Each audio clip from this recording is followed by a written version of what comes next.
sweet. My baby crow. Just so sweet and gentle and polite. Eats and behaves so nicely with all the other birds. Doesn't bully, doesn't hoard, doesn't hog, just gets up there with all the other birds. I notice my camera is not jumping as much as it is when the sun is out.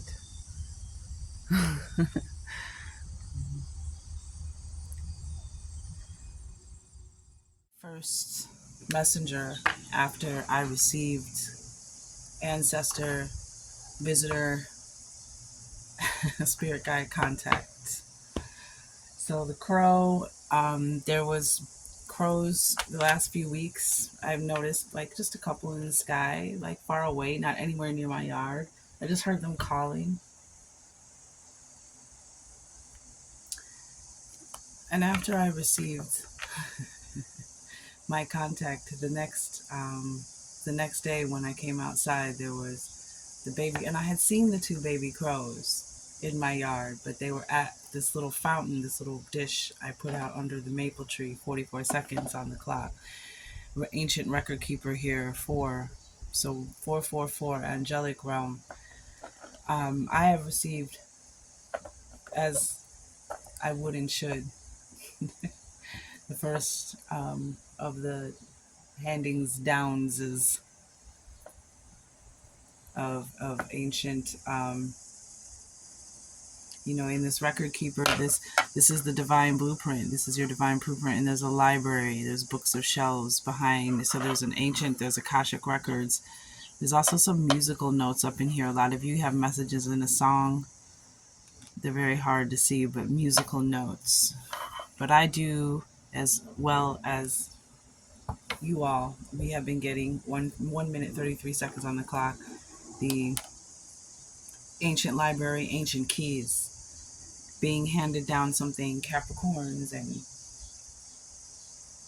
Libras, ancient records. So I have a baby crow now that is just the sweetest. I've posted some pictures. I'll add some video to this one. Just the sweetest little crow. Just gets in the bird feeder with all the other birds, and is a bigger baby than the rest of them grown up, and as a baby than the rest of them grown. Just so sweet, and just doesn't bully, doesn't hoard, doesn't intimidate, just hanging out. And I have another medicine card book that talks about crows representing the law, the sacred law, like the law that's above man's laws, man-made laws. And it has to do with orders and rituals and ceremonies, a divine order, things being called out. So, and then you have these two in the sky.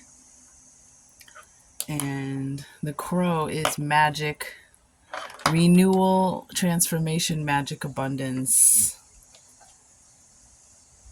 So we have the divine blueprint here with the third eye chakra on the bottom from the Native Heart Healing Oracle deck. And it's funny because I just saw, when I was looking at this energy just now, I thought of that egg that I found a little egg the other day, the same morning, the same grand rising actually, that I saw the crow in my fountain. And I found this little egg. I don't know, you can probably barely see it. Yeah, there we go. I found this little egg shell. It's a couple more pieces to it, but I found this delicate little eggshell that must have been in the gutter. There must have been in the gutter or something, the rain gutters on the roof, but I found it. And something is hatched, something is open, something has been set free, something has been reborn, something has rebirthed, something has shifted, something has changed. And as I said in the video, that you're going to start noticing things that are right in front of you, things that have always been there, things that you're like, wow, why didn't I ever notice that before? Because that's going to be your confirmation that your frequency has changed.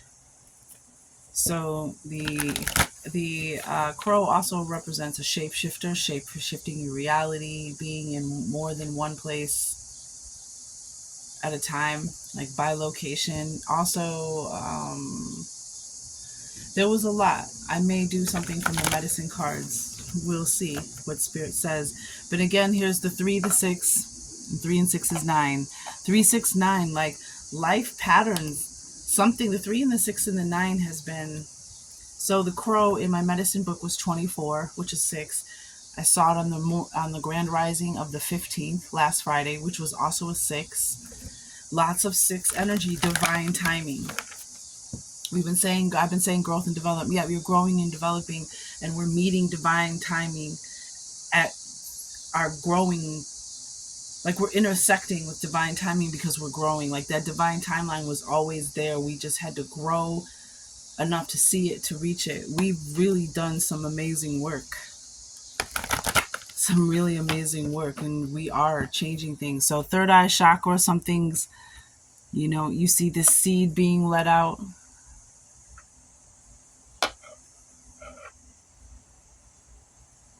And you have this moon energy, new moon. This is on the bottom of the deck. Native Heart Healing Oracle. All right, so we're going to ask the fairies.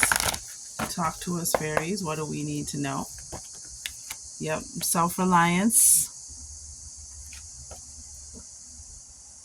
Peace of mind on the bottom of the deck. And visualization. With that third eye energy.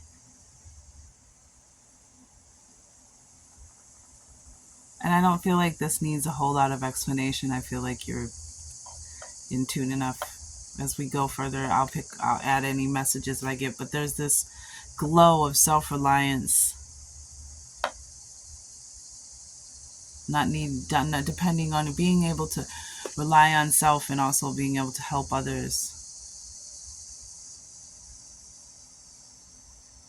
This is that I'm getting that's this renewed energy of self-reliance, relying on self, and visualization.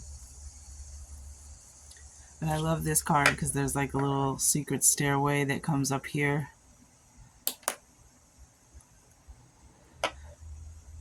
I would also see if we can achieve what I'd like to achieve here.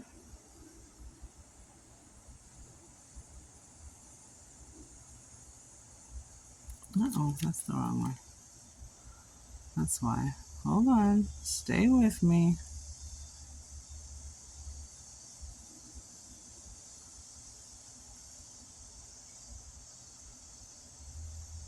See if we can get in. I would really too suggest if you're a reader, a tarot reader,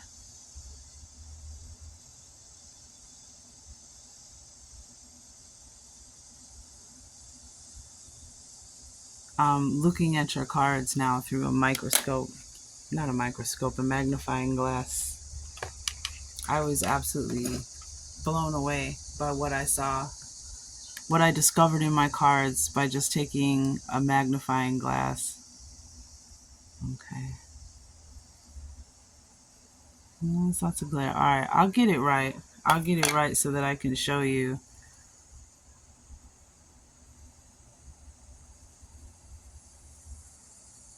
What is that?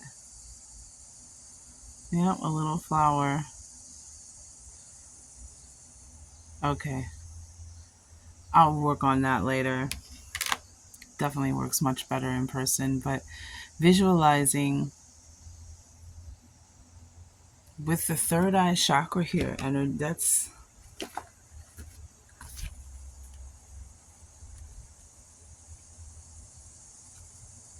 heightened awareness, shattering illusions, and clarity. Yeah.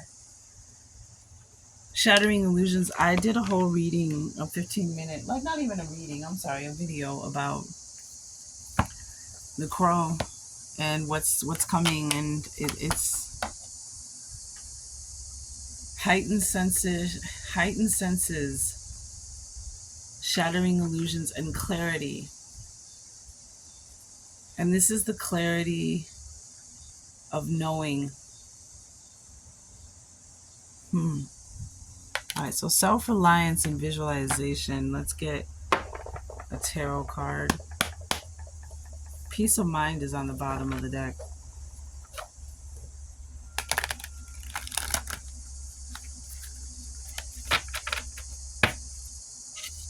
See if we can. Oh, see, it looks good there. See what I mean? And I was looking at some of my more, my other cards in my other decks, and it was just beautiful because there's actually a lot of detail put into these that I wasn't realizing. Maybe now you can see the notes at the top. Oh, there they go. So just try. And so there's this observing, this looking at something. The crow can also be someone keeping an eye on you, fly on the wall. I don't feel it's in a harmful way, but it could be, again, discernment. Message in a song, some kind of knowledge is going to be, how like back in the days in the movies, whether it would be like a crime movie or a demon movie or some kind of supernatural, people would always go to the library and look up stuff at the library. Like this ancient library, it's like that. It's like there's something in this ancient library you've always wanted to know. Yeah, Ace of Wands in reverse. Magic. Yep. Eight of Swords on the bottom. 11:11 was just on the clock. Yeah, just keep picturing it. Keep picturing it. We are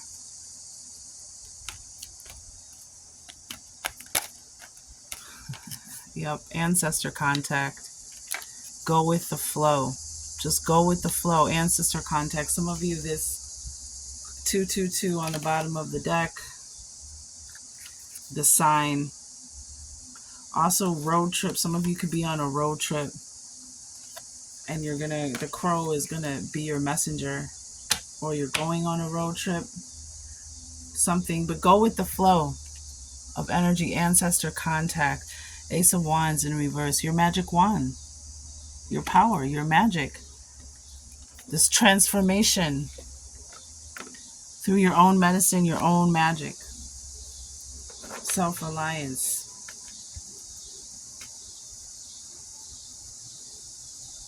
The ancestors are trying to restore something that was given to us, given to you. Some kind of magic, some kind of knowledge, some kind of idea, something new to create, some kind of fire, some kind of spark. Next 3 days, just saw the next 3 days, 1, 2, 3, 4 on the clock.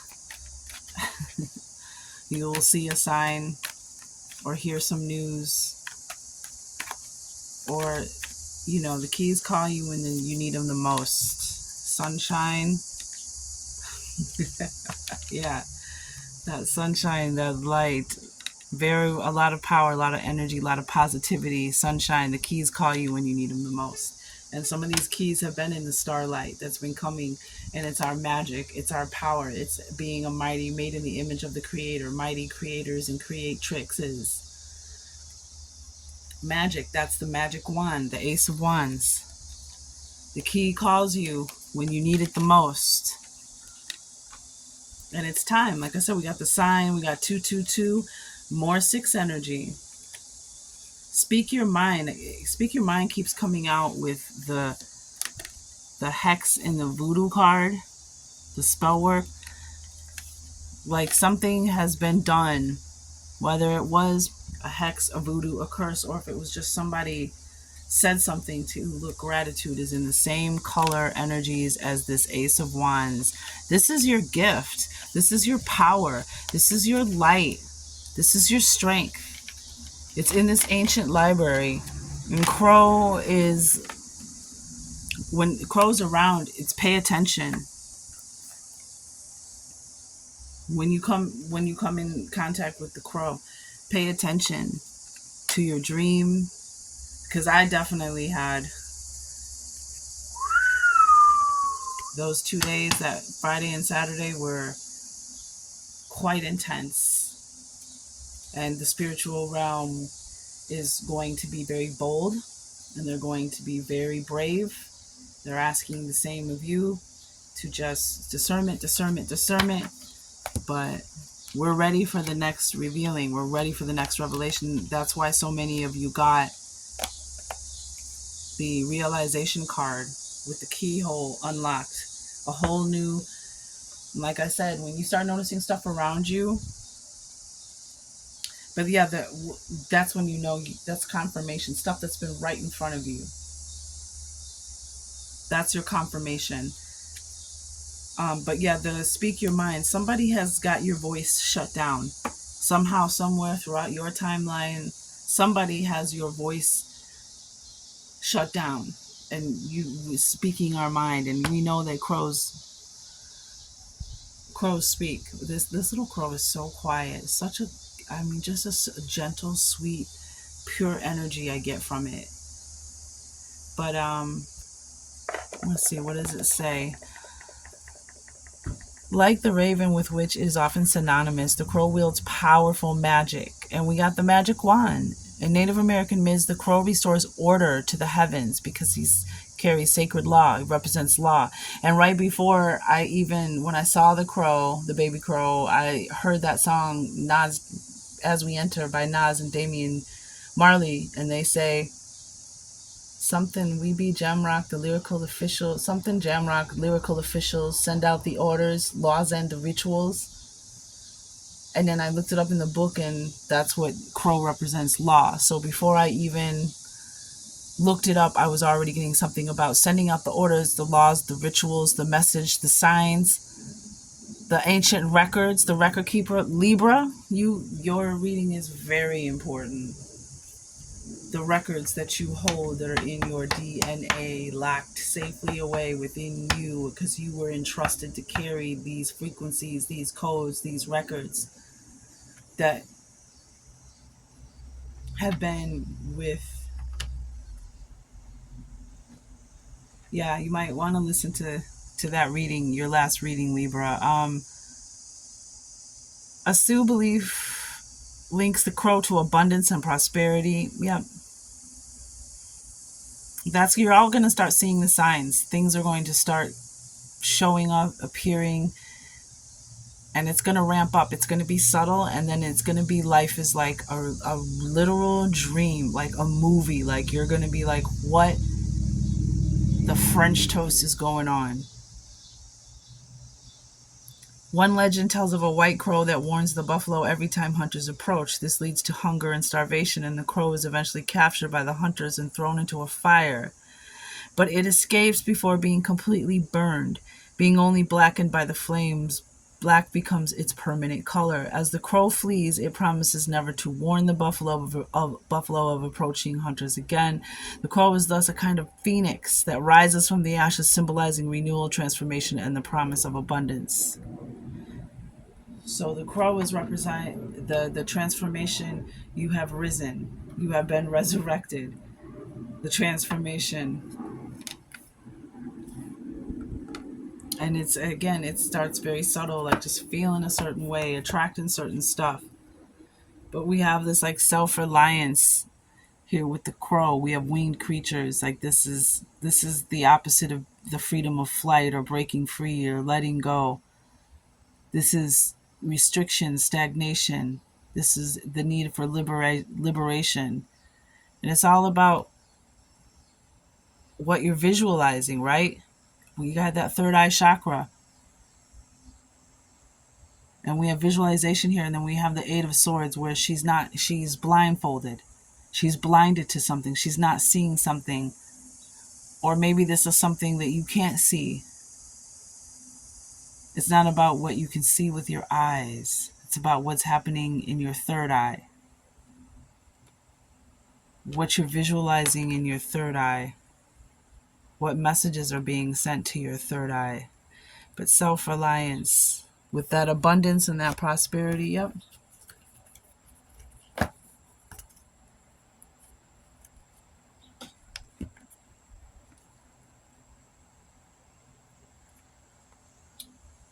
Knight of Swords in reverse, Four of Wands.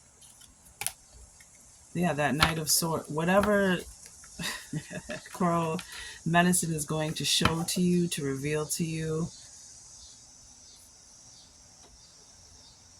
Yeah, there's a heightened awareness around you, and it's not about something that you can see or touch necessarily. It's a feeling that you're getting.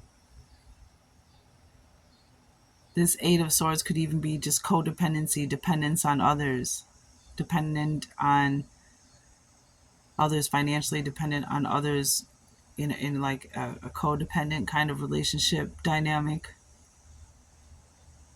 Because look at her arms are like she can't move, like she's bound. But then you have this self-reliance card where she's like hugging herself. She's able to do for herself.